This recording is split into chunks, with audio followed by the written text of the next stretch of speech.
अस्सलाम वालेकुम खातून हज़रात। आज सारा दिन अजीब अफवाहें चलती रहीं कि जनाब इमरान खान साहब की ज़िंदगी है वो ख़तरे में पड़ गई है, और कई लोग तो कह रहे थे कि उनकी जान जो है वो चली गई है, खुदा न खास्ता। और बहुत ज़्यादा इसके बारे में तकरीबन तमाम ही जो मेजर सोर्सेज़ हैं वहाँ पे ये बातें चल रही थी। और वो कह रहे थे जी कि कुछ ना कुछ हो गया है, इसीलिए मुलाकात नहीं करने दी जा रही है। फिर अडयाला के हुकाम जो हैं, जेल हुकाम, उन्होंने भी ये कहा जी कि नहीं, ऐसी कोई बात नहीं है, उनकी सेहत ठीक-ठाक है और कोई मसला नहीं है। इसके साथ-साथ हम ये भी देख रहे हैं कि नवंबर 26 गुज़रा है। वो एक स्टार्टिंग पॉइंट हो सकता था एक तहरीक का, लेकिन वो सिर्फ़ पेशावर तक महदूद रहा और उसको उस तरह यूटिलाइज़ नहीं किया जा सकता। इसका भी ज़रा तज़िया करेंगे कि इसको क्यों नहीं यूटिलाइज़ किया जा सका। ये बहुत बड़ा माइलस्टोन था, पहली एनिवर्सरी थी उस डी चौके मैसेकर की जो कि हुआ था। फिर हम देख रहे हैं कि नवाज़ शरीफ साहब बड़े जनाब आज ज़बरदस्त किस्म के कपड़े-शपड़े पहन के और साहबज़ादी साहबा के साथ उन्होंने गुफ्तगू की है मीडिया के साथ और मुलाकात की है उन 47 के लोगों के साथ जो कि जीते हैं अभी हालिया इलेक्शंस में। और क्या उनको ग्रीन सिग्नल दे दिया गया है कि अब वो वज़ीर-ए-आज़म बनेंगे या सदर बनेंगे? तो ये क्या हो रहा है, इसका ज़रा तज़िया करते हैं। और साथ ही साथ ये भी देखते हैं कि कामरान टसोरी साहब को भी कह दिया गया कि अभी आप भी ज़रा घर जाएँ, बहुत हो गया हुआ है। और साथ ही साथ हमारे दोस्त सोहराब बरकत जो हैं, जो कि आपको पता है कि बहुत अच्छा प्रोग्राम करते हैं सियासत.pk के ऊपर, तो उनको अरेस्ट कर लिया गया है। इनका भी ज़रा तज़िया करेंगे कि क्यों, उनके ऊपर कोई केस भी नहीं है तो क्यों उनको गिरफ्तार किया गया है। इनसे ज़रा बात करते हैं। इन तमाम अमूर पे गुफ्तगू करने के लिए हमारे साथ तशरीफ़ रखते हैं जनाब असद फैज़ साहब। उनसे पूछेंगे कि वो इस हवाले से क्या समझते हैं। अस्सलाम वालेकुम असद भाई। अस्सलाम वालेकुम किसाना साहब, कैसे हैं आप हुजूर? हुजूर हम ठीक-ठाक हैं, आप कैसे हैं? आपके जो माशाल्लाह जो इमरान खान साहब हैं उनके बारे में अजीब-अजीब आप अफ़वाहें उड़ाते रहते हैं, ये क्या कर रहे हैं आजकल आप? देखिए, असल में ये सारी चीज़ें कनेक्टेड हैं, बहुत सारी। इसमें हमको बहुत से डॉट्स को कनेक्ट करना चाहिए कि क्या हो रहा है ये। At the end of the day तो ये this is all about Munir, Asim Munir का जो एक्सटेंशन है, उन सबकी जो डॉट्स हैं वहीं जाके कनेक्ट होते हैं। और ये जो शुरू हुआ था जिसमें हुकूमत को घर भेजा गया इमरान खान की, फिर ये जो मजालिम हुए, जो मैसेकर हुआ, ये जो 1000 से ज्यादा लोगों को कैद किया गया, मिलिट्री कोर्ट्स में मुकदमे चलाए गए, 70 75 साल के लीडर पीटीआई के बंद हैं जेलों में।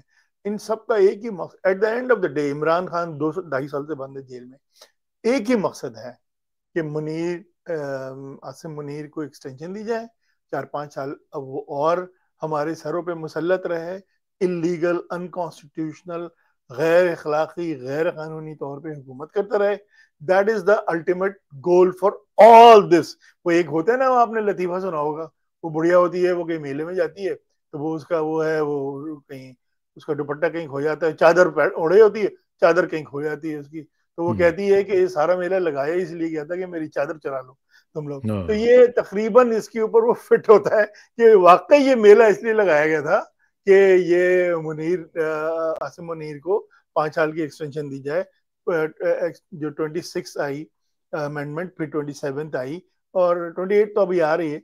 लेकिन अब अगर आप इन डॉट्स को कनेक्ट करना शुरू करें तो फिर आपको पता चलेगा कि अभी कई दिनों से जब इन्होंने जो पहला इन्होंने स्टेप ये किया कि 27वीं तरमीम लेके आए।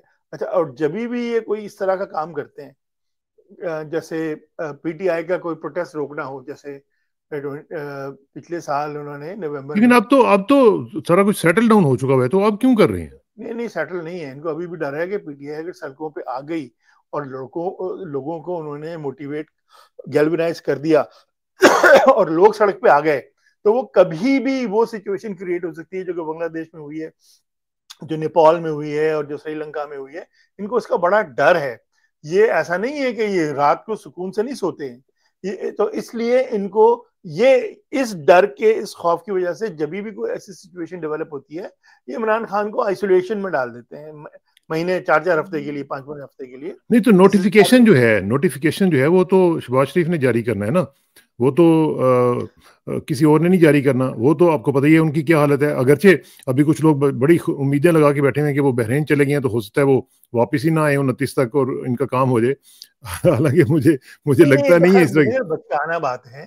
हाँ, ये होप लेकिन फिर जो है इसके वो। बावजूद जब आपको पता है कि इतनी श्योरिटी उनके पास है और कुछ लोग तो ये भी कह रहे हैं कि उन्होंने नोटिफिकेशन साइन करवा के रखा हुआ है। तो नहीं नहीं, देखिए वो टेक्निकल बातें कर रहे हैं ना आप, कि नोटिफिकेशन है, साइन किया हुआ है, कागज है, कागज से तो कुछ नहीं होता। 90% पाकिस्तानी तो उसको नहीं मानते ना, ये मसला है ना। असल मसला जो फंसता है जाके हर जगह, वो 90% पाकिस्तानी इमरान खान के साथ खड़े हुए हैं। वो इनके साथ अभी तक क्या होता रहा है, जब से पाकिस्तान बना है, जब तक मार्शल लॉ, 4 मार्शल लॉ आए हैं, आधा पाकिस्तान खो दिया, बलूचिस्तान में जुल्म सितम की इंतहा कर दी, केपी में जाके ड्रोन अटैक करे, लेकिन पाकिस्तानी हमेशा आर्मी के साथ खड़े रहे, हमेशा 70%, 75%। हमेशा पाकिस्तानियों ने आर्मी का साथ दिया, सपोर्ट किया है आर्मी का। अब वो इमरान खान ने हमारी आंखों का ऑपरेशन किया है, हमें नजर आना शुरू हो गया है कि ये हम क्या करते रहे हैं अब तक 70-75 सालों में। तो पहली दफा ऐसा हुआ है कि 90% पाकिस्तानी आर्मी के साथ नहीं खड़े हुए हैं, और यही उनको चीज बॉदर करी है बहुत ज्यादा, कि ये लेकिन इसका इमरान मतलब ये खान को हुआ। इनकम्युनिकाडो करने का क्या मकसद है? मुझे सिर्फ इतना इमरान खान बताएं को कि इनकम्युनिकाडो करने आपके का, आपके कई अपने दोस्तों ने, कई अपने चैनल्स ने ये बातें कही कि जी इमरान खान की जिंदगी को खतरा है और ये हो जाएगा वो हो जाएगा। ये क्यों हो रहा था? क्या क्या चाहते क्या थे ये लोग? देखिए नादान दोस्त जो होता है ना, वो दाना दुश्मन से भी ज्यादा जो है वो बुरा होता है। और आजकल कुछ इमरान ज्यादा ही खान को, नादान दोस्त हैं वैसे आपके। हाँ है, मतलब उसकी वजह है कि वो जज्बाती हो जाते हैं। असल में देखिए ना, ये आईएसआई वगैरह जो है ये मास्टर हैं डिसेप्शन के और इस तरह की मूवमेंट चलाने के। और वो, उनका टारगेट यही होता है। वैसे उनका टारगेट पाकिस्तानी और भी होते हैं, उनका टारगेट पटवारी होते हैं, आम पाकिस्तानी होते हैं, लेकिन उनका एक बड़ा टारगेट ये पीटीआई के मासूम लोग भी होते हैं, मासूम सपोर्टर भी होते हैं। मेरे पास पता नहीं कितने लोगों ने भेजा कि ये क्या है, ये तो है। ये एक आदमी कह रहा है इमरान खान को कत्ल कर दिया उन्होंने अंदर ही। मैंने बोला यार को खुदा से डरो, कोई मजाक लगा हुआ है कि 90% लोगों का लीडर है, उसको चुपचाप ले जाके कत्ल कर देंगे?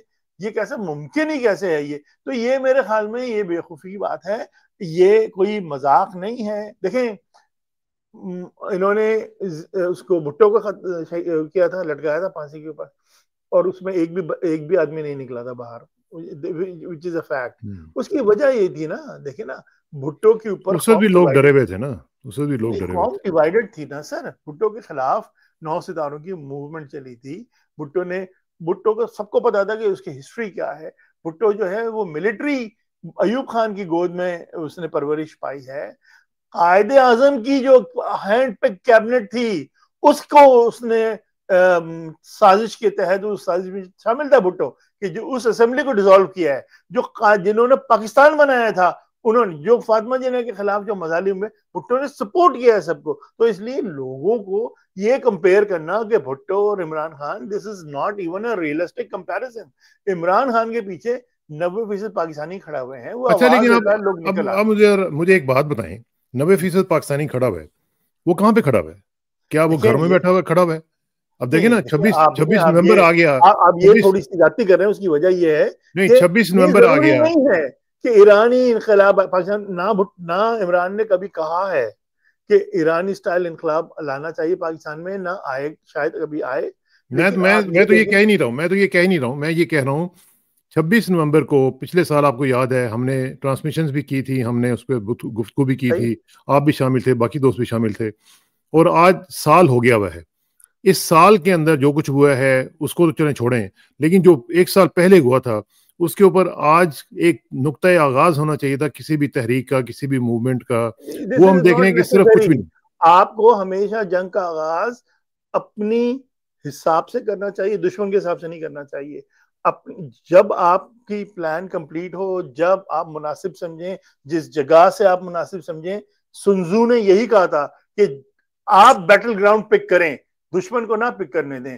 तो इसलिए जो है मेरे ख्याल में, और आप जहां तक 26 नवंबर उसकी बात कर रहे हैं, आपको भी अच्छी तरह पता है वो क्यों नहीं हो सका था। वहां पे जो साहब बैठे हुए थे केबी में, चीफ मिनिस्टर की कुर्सी के ऊपर, वो उनका काम ये था कि वो एक्टिवली सेबोटाज कर रहे थे। उन्होंने 6 पीटीआई के 6, not one, I can count all every one of them, उन्होंने 6 प्रोटेस्ट सेबोटाज किए हैं। वहां बैठे हुए हैं, चीफ मिनिस्टर की कुर्सी पे बैठे हुए हैं, सारी हुकूमत की मशीनरी इनके पास, इसलिए नहीं आ सका। अब देख लेना आप, अभी इसको आए हुए कितना महीना हुआ है, 1.5 महीना हुआ है इसको, सोहेल अफरीदी को आए हुए। आपने परसों देखा था कितने लोग खड़े थे अडियाला जेल के बाहर? कभी हुआ था पिछले 3 साल में इतने लोग गए थे कभी अडियाला जेल के बाहर? यही इनकलाब होता है ना, ऐसे ही आता है इनकलाब। तो अब अभी आपने देखा, अभी जो इलेक्शन हुआ था 5% टर्नआउट था, 5%। लोग निकले नहीं घरों से वोट डालने के लिए। तो ये भले ही हाँ, वो लेकिन देखे ना, मैं यही तो कह रहा हूँ ना कि अब गंडापुर भी चला गया, उसको भी हम कहते रहे, सब कुछ हो गया, एक बहुत बड़ा एक चेंज भी आ गया, लोगों ने ये इलेक्शंस रिजेक्ट कर दिए। इसके बावजूद हम ये देख रहे हैं कि कोई कोई हलबलू नहीं है, कोई कोई चीज नहीं हो रही है। नहीं, क्यों नहीं है? आप मेरे ख्याल से, I would respectfully disagree with you. उसने जो कि किया नहीं था कभी, उसने गंडापुर ने। देखिए, अभी गंडापुर की जो वाकयात है, उसके जो चमचे हैं ना, वो इस तरह की बातें बहुत करने रहे। ओ भाई, अब तो इतने दिन हो गए, अभी क्यों नहीं निकाला इमरान खान को बाहर? भाई अभी उसको 1 महीना 1.5 महीना हुआ है, गंडापुर तो 2.5 साल रहा है, 3 साल रहा है वो। तो आप उसको किससे कंपेयर कर रहे हैं? वो तो इसलिए मैं आपसे ये कर रहा हूँ कि गंडापुर ने कोई एक जलसा नहीं किया था, इसने कोई 8 7 8 जलसे किए हैं, 5 6 जिरगे किए हैं। ऐसे ही आप मोमेंटम पैदा करते हैं ना, टाइम लगता है। अब ये महीना कितना हुए होंगे? महीना 1.5 महीना हुए होंगे उसको आए हाँ, हुए ज्यादा तो होंगे। नहीं हुआ, ज्यादा तो नहीं हुआ टाइम। आप और इस दौरान कितना ज्यादा एडवांस हुआ है कि वहां अडियाला पे हजारों की तादाद में लोग जमा होने शुरू हो गए हैं। केपी के अंदर हर कॉल पे हजारों की तादाद में लोग जलसेगाह में आते हैं, क्योंकि पहले नहीं हुआ 2 साल तक, 2.5 साल, जब से इलेक्शन हुए 2024 की फरवरी के, उसके बाद जब जीता था अपना चीफ मिनिस्टर गंडापुर, उसके बाद कोई नहीं हुआ इस टाइप के, ना कोई इलेक्शन, ना कोई जलसे हो रहे थे, ना कोई जगह हो रहे थे, कुछ नहीं हुआ। वो तो सारा हुकूमत की गोद में बैठा हुआ था। तो इसलिए मैं अर्ज कर रहा हूँ, गिव इट टाइम, अब चीजें सही डायरेक्शन में जाए। मेरे लिए जो सबसे अच्छी बात यह है कि थिंग्स, 2 चीजें बहुत वो हैं, हार्टनिंग है मेरे लिए, बहुत ज्यादा इंकरेजिंग है। एक तो ये कि चीजें सही डायरेक्शन में जा रही हैं, बिल्कुल, और जो जिस तरह वो मोमेंटम गैदर करना शुरू कर रहा है, स्टीम गैदर करना। दूसरी बात ये कि ये डरता नहीं है बिल्कुल, और ये किसी से कॉम्प्रोमाइज नहीं है, इसकी इंटेग्रिटी बहुत ज्यादा है। तो उस लीडरशिप के लेवल पे भी और डायरेक्शन के लेवल पे भी, I think we are set in the right direction. You need to लेकिन गिव हिम सम टाइम। एक चीज तो मुझे बताएं असद भाई, कि जी मुझे जो आपकी जो पूरी तहरीक है इस वक्त, और जो कि मुझे लग रहा है कि जिसमें जो लीडरशिप का तो इस वक्त शदीद क्राइसिस हम देख रहे हैं, कोई भी शख्स जो है, अभी आप देखें ना, अलीमा आपा वगैरह वहाँ पे खड़ी भी होती हैं, वहाँ पे जाती हैं, वो बेचारी आधी आधी रात तक वहाँ पे बैठी भी होती हैं, और आपके चेयरमैन साहब जो हैं वो आके शक्ल दिखा के फिर चले जाते हैं। तो इस तरह भाई, की वो जो लीडरशिप चेयरमैन है, नहीं है यार, आप लोग प्लीज चेयरमैन ना कहें यार। अरे भाई चेयरमैन है, कागजों में तो नहीं चेयरमैन है नहीं, ना। देखें, वो टेक्निकल, मैं बताऊं ना, टेक्निकली चेयरमैन है वो, इस तरह हाँ, तो कि फिर वो जो इलेक्शन हुए थे, हमारे जो इंटरनल इलेक्शन हुए थे, उसमें इनका नाम है। उस वक्त वो 2 साल पहले हुए थे, उसके बाद से इन्होंने, लेकिन अब आप उसको चेंज नहीं कर सकते, क्योंकि आपको उसको चेंज करने के लिए आपको दोबारा इंटरनल इलेक्शन कराने पड़ेंगे, विच पीटीआई इज अवॉइडिंग इट। तो सिर्फ नाम के चेयरमैन है। हैं तो सही ना। नहीं नहीं, तो फिर उससे कागज, कोई फर्क नहीं पड़ता ना, नाम का हाँ, कोई। मैं अपना नाम जो है वो शहनशाह आलम रख दूं, तो इससे शहनशाह आलम देखे थोड़ी ना, कुछ। मेरी बात सुने। अभी आप ये देख लें, अभी जो हरिपुर की सीट है, वो आप लोग हार गए ना। जी आप कह बिल्कुल रहे हार हैं कि गए। 90% लोग हैं। अच्छा, अब उसमें उसमें जो मैं आपको बताऊं, जो मुझे जो रिपोर्ट मिली है वहां से, लोग जो थे वो उमर अयूब साहब के खिलाफ उनकी शदीद तहफुजात थे। ठीक है, अगर वो उनके पास टिकट ना होता पीटीआई का, तो उनकी जमानत भी जब्त हो सकती थी, मैं आपको बता रहा हूँ। अच्छा, मैं आपसे उनकी जो जाती तौर पे जो वहां पे लोगों के साथ डीलिंग है, वो इतनी बद अखलाकी पर मबनी है कि लोग उनसे तंग आए हुए हैं। तो इस तरह की जब लोगों को जब आप टिकट देंगे, और जो अपने ही अपनी बीवियों को, अपने ही बहनों भाइयों को सब लेके आएंगे, तो फिर मरूसी और क्या पार्टी बनती है? यही तो तो होता मैं है। जो पॉइंट रखने जा रहा था वो आपने खुद ही रख दिया। हाँ, देखिए, इसमें 2 3 बड़ी बड़ी गलतियां हुई हैं। पहली बात तो ये कि जब पीटीआई ने इमरान खान का हुक्म नहीं माना है, उन्हें नुकसान पहुंचा है। तो ये जब इमरान खान ने कह दिया था कि पीटीआई में कोई इलेक्शन नहीं लड़ेगा किसी भी सीट पे, तो खान का हुक्म मानना चाहिए था। उसके बाद जाके उनको 2 लोगों ने इमोशनली ब्लैकमेल किया, पीटीआई की लीडरशिप को। और मुझे जो शिकवा है वो पीटीआई की लीडरशिप से है। मुझे जो शिकवा है वो सलमान राजा से है, कि उन्होंने क्यों अग्री किया। एक तो हमाद ने, अजहर ने ब्लैकमेल किया उन्होंने भी इमोशनली। अपने घर से एक बंदे को खड़ा कर दिया, जी देखे ना।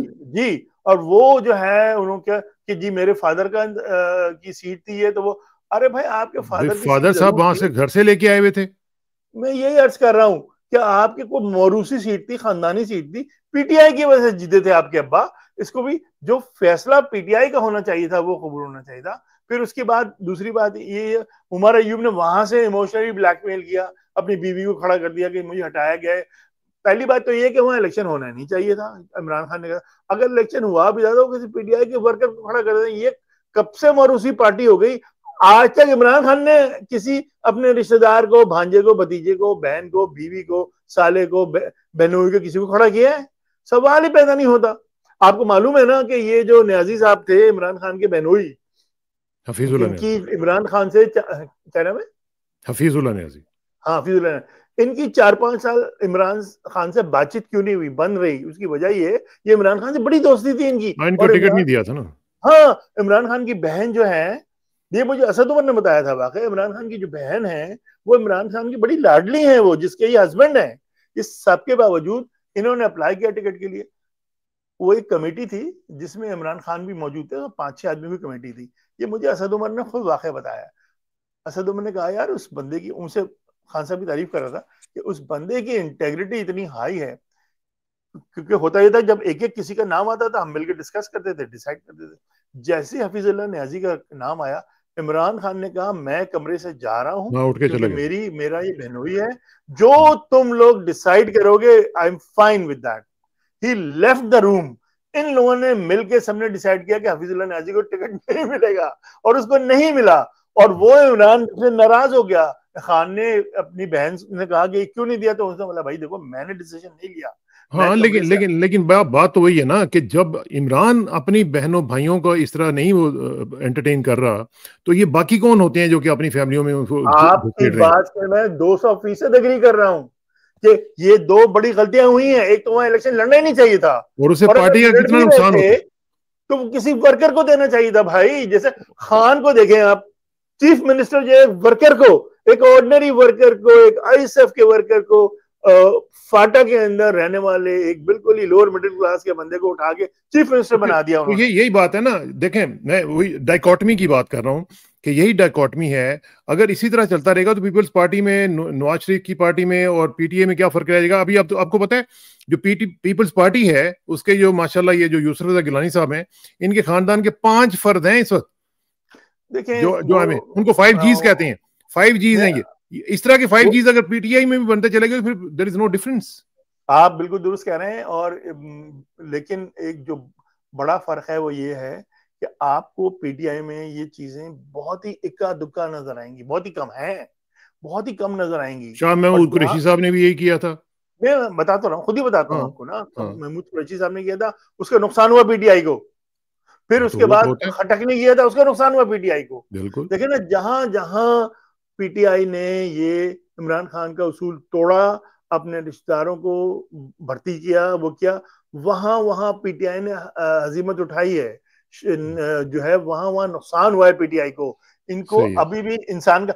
लेकिन मैं आपको ये बात बताऊं, ठीक है मैं क्रिटिसाइज कर रहा हूं, लेकिन मैं ये भी डिफेंड करूंगा कि पूरी पीटीआई के अंदर आपको 4-5 सीटों से ज्यादा ये नहीं नजर आएगा कि ये ऐसा हुआ है।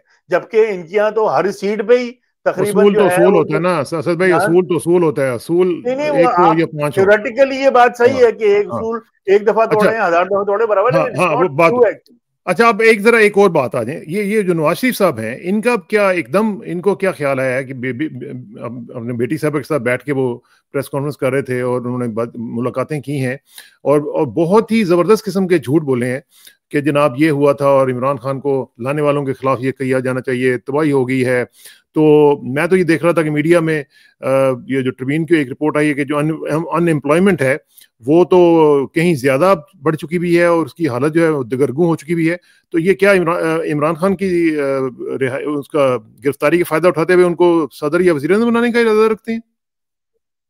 नहीं नहीं, कौन वजीर आजम? आप किसकी बात कर रहे हैं? नवाज शरीफ की बात कर रहे हैं? हाँ, हाँ, हाँ, हाँ। देखिए ना, नवाज शरीफ देखें, अब जो है ये जो बड़ा प्लान है वो ये है इनका कि जिसके ऊपर ये अमल कर ये रहे रिपोर्ट हैं। देख लें आप, ये अनएम्प्लॉयमेंट की रिपोर्ट है। मैं समझ गया, वो तो खैर है अपनी जगह। भाई इकोनॉमी का बेड़ा गर्क है, अनएम्प्लॉयमेंट हाईएस्ट है, आपका इंटरेस्ट रेट जो है वो आसमान को छू रहे हैं, वो भी बहुत अरसे से हैं। और इन्फ्लेशन $20 बिलियन की सालाना करप्शन है, ये देख लें आप, अल जजीरा भी वो एक रिपोर्ट कर अलग रहा चीज है। देखिए ना, अभी महंगाई का ये आलम है कि आम कमोडिटीज जो हैं, वो घी, चीनी, दाल, आटा, वो तो लोगों की पहुंच से बाहर हो गई है। बिजली, माय गॉड, कोई 15-20 गुना ज्यादा है बिजली की कीमत इमरान खान के दौर के मुकाबले में। अब गैस की कीमत इतनी ज्यादा है, लेकिन जाहिर बात है लोग मर रहे हैं वहां पे, तो वो तो है ही अपनी जगह नवाज पे। शरीफ आ रहा है कि नहीं आ रहा? नहीं, मुझे नवाज शरीफ आ जाएगा, लेकिन उससे कोई फर्क नहीं पड़ेगा। उसकी वजह है कि इन्होंने जो प्लान किया था वो ये था कि पीटीआई की सीटों पे कब्जा कर, अभी जो किया है ना उन्होंने इलेक्शन में धांधली की, पीटीआई ने तो वो कर दिया था, बाइकआउट कर दिया था। तो इन्होंने जो सीटों के ऊपर भाई एक आदमी दौड़ा, मैं फर्स्ट आया, ये वो वाली बात है ना। ये आप अपने अनकंटेस्टेड सीटों से आप जीत गए, आपकी मर्जी, बहुत बहुत मुबारक हो आपको। लेकिन नहीं, लेकिन अब कुछ ना कुछ तो हो रहा है ना असद नहीं, भाई, कुछ कुछ ना नहीं हो कुछ हो रहा है, रहा मैं है। बताता ये हूँ देखो क्या ना, हो रहा है। टिसोरी को क्यों इन्होंने रिजाइन मांग लिया उससे? मैं बताता हूँ ना, वो हाँ। इस सिंपल है बहुत। इसमें इतना ज्यादा डीप एनालिसिस की जरूरत नहीं है। इन्हें नवाज शरीफ को लाना, नवाज शरीफ ने पीछे हंगामा किया हुआ था कि मुझे लाओ, मुझे लाओ, मुझे लाओ। तो इनका एक ही तरीका था इसको लाने का, कि जब तक उससे पहले तक इनकी सिंपल मेजोरिटी नहीं थी, ठीक है ना, तो वो नवाज शरीफ को ला नहीं सकते थे, क्योंकि सिंपल मेजोरिटी में कोलिशन के वोट चाहिए। बाकी कोलिशन कोई तैयार, नवाज शरीफ, एवरीबडी हेट्स नवाज शरीफ, क्योंकि शहबाज शरीफ जो है ना, वो बकौल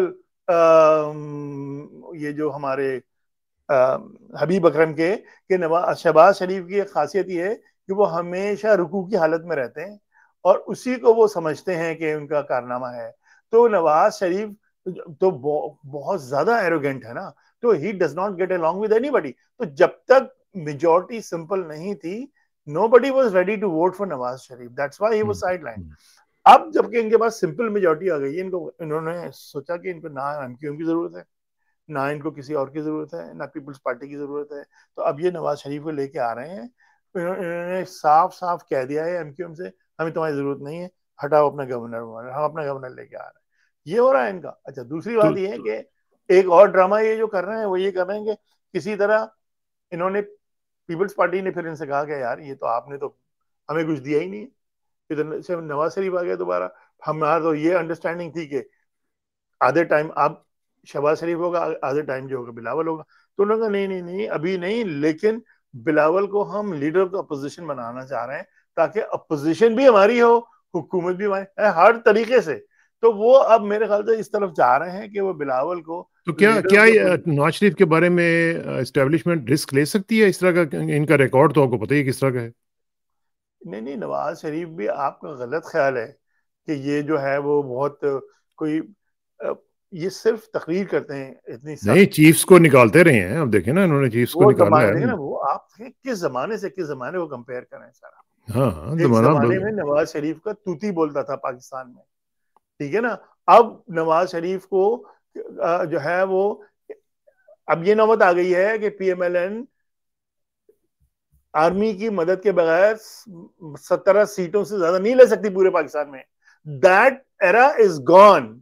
नो बडी, अगर मिलिट्री ने सपोर्ट नहीं की होती तो नवाज शरीफ तो लाहौर से नहीं जीत सकते थे। तो वो नवाज शरीफ के जो आर्मी चीफ को फारिग कर दिया करते थे, that is the Nawaz Sharif of यस्टर year. ये Nawaz Sharif is a different Nawaz Sharif. वो हाथ बांध के नीचे खड़े हैं, इनका मुकाबला इनके भाई से है कि कौन ज्यादा जूते पॉलिश करता है। ये हो रहा है। तो अभी अभी अभी जो सूरत हाल बन रही है इसमें तो देखें ना, जो चीज़ें नई नई नई हम सुन रहे हैं, उमर अयूब को भी वैसे बाय द वे उन्होंने इश्तिहारी करार दे दिया है, लेकिन इमरान खान की जो सिचुएशन है वो अभी तक क्लियर नहीं हो रही है। और जो है आपके ख्वाजा आसिफ साहब, वो कह रहे हैं कि इमरान खान को खाना वो वाला मिलता है जो 5 स्टार में भी नहीं मिलता। अरे यार, ख्वाजा आसिफ ने आज तक कभी कोई ढंग की तमीज की बात की है? आप बताएं ना। ये शख्स वे आपके हजियानी वजीर है, दिफा हैं भाई। ये वो उसका दिमाग काम नहीं करता। एक मकबूतुल हवास पागल आदमी को उन्होंने वजीर दफा लगाया, उनकी मर्जी है। लेकिन देखे ना, आज तक उसने कोई ढंग की सेन बात की ही नहीं। तो आप उसको छोड़ दें, आप वो क्या कह रहा है। जहां तक इमरान खान का ताल्लुक, अल्हम्दुलिल्लाह इमरान खान बिल्कुल खैरियत से है। उनको सिर्फ आइसोलेट किया हुआ है, और ये पहली दफा नहीं किया हुआ।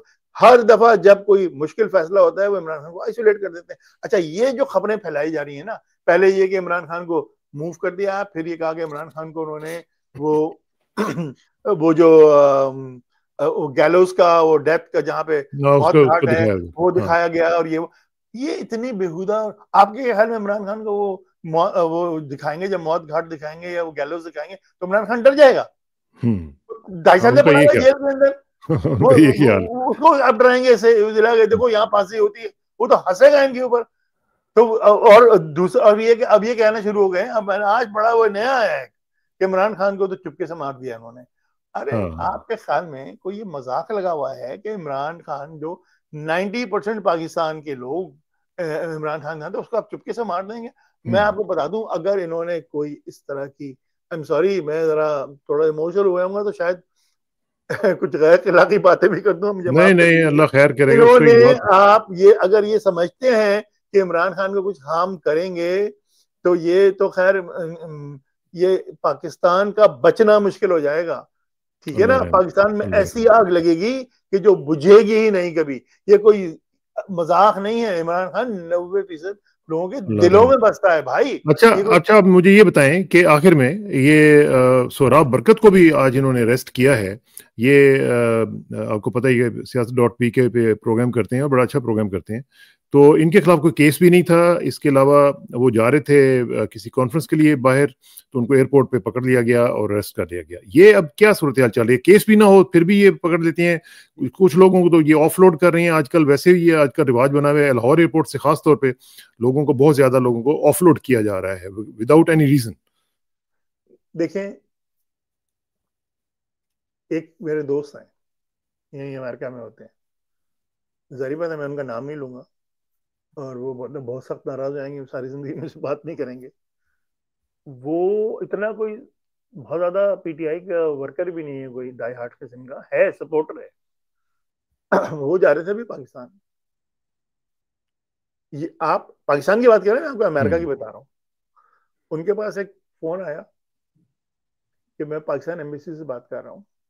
आई डोंट नो वो थे पाकिस्तान एम्बेसी से, नहीं थे। हम्म और अगर आपने पाकिस्तान में कदम रखा, आप एयरपोर्ट से बाहर नहीं आ सकते। हमने आपके खिलाफ एफआईआर काट दिया, we are ready for you.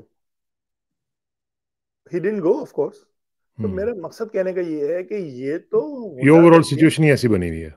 Pakistan, ये तो मैं ओवरसीज पाकिस्तान की बात कर रहा हूँ। ये वो लोग हैं जो कि पीटीआई के कोई बहुत डाई हार्ट किस्म के वर्कर नहीं वो नहीं है, है। जो कोई वीलॉग नहीं करते हैं, कोई मेरी तरह ट्वीट नहीं कर रहे होते, जो आर्टिकल्स नहीं लिख रहे होते, हाँ उनके साथ हाँ, ये हशर कर रहे हैं। वो पाकिस्तान में ये सोराब तो प्रोग्राम कर रहा था ना, प्रोग्राम कर यही रहा था। प्रोग्राम, आपको चलें, प्रोग्राम इसके नहीं है इसके वो। ऊपर इंशाल्लाह आपका तजिया लेते रहेंगे हाँ, सत भाई। बहुत बहुत शुक्रिया। Thank you very much and see you soon ji. अस्सलाम वालेकुम। अस्सलाम वालेकुम।